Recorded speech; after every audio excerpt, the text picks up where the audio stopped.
Tangis Sawang saat mau dipulangkan ke Taiwan, Siti TKI marah minta keadilan. Siti murka saat melihat Sawang menangis saat akan dipulangkan ke Taiwan. Siti nampak tak tega melihat Sawang menangis histeris saat akan diberangkatkan ke Taiwan. Saat itu emosi Siti nampak sudah tak bisa dibendung lagi.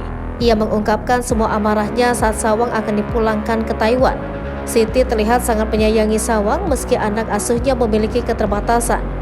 Siti Aisyah, mantan TKI di Taiwan, mendadak meluapkan emosinya jelang berpisah dengan Sawang. Siti bahkan menyinggung soal keadilan dalam keterangan video Sawang sedang menangis. Perpisahan Siti Aisyah dengan Sawang memang tinggal menghitung hari.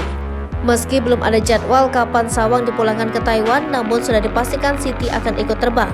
Menurut Faisal Sow saat di acara FYP bersama Irfan Hakim dan Raffi Ahmad, juga Mpok Alpa, anak majikan ini dipulangkan karena dua penyebab. Pertama, yakni karena Sawang sudah melanggar izin tinggal di Indonesia. Perlu diingat bahwa Sawang merupakan warga negara Taiwan. Ia sudah 4 tahun tinggal di Indonesia. Meski demikian, atas alasan kemanusiaan, Sawang tidak dikenakan denda overstay oleh imigrasi.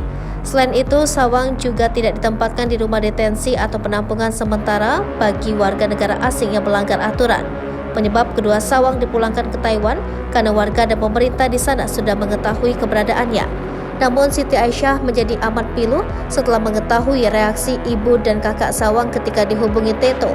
Menurut Faisal Sow, nomor yang dihubungi memang diangkat oleh ibu Sawang, tapi yang bicara di telepon bukan ibunya melainkan kakak Sawang.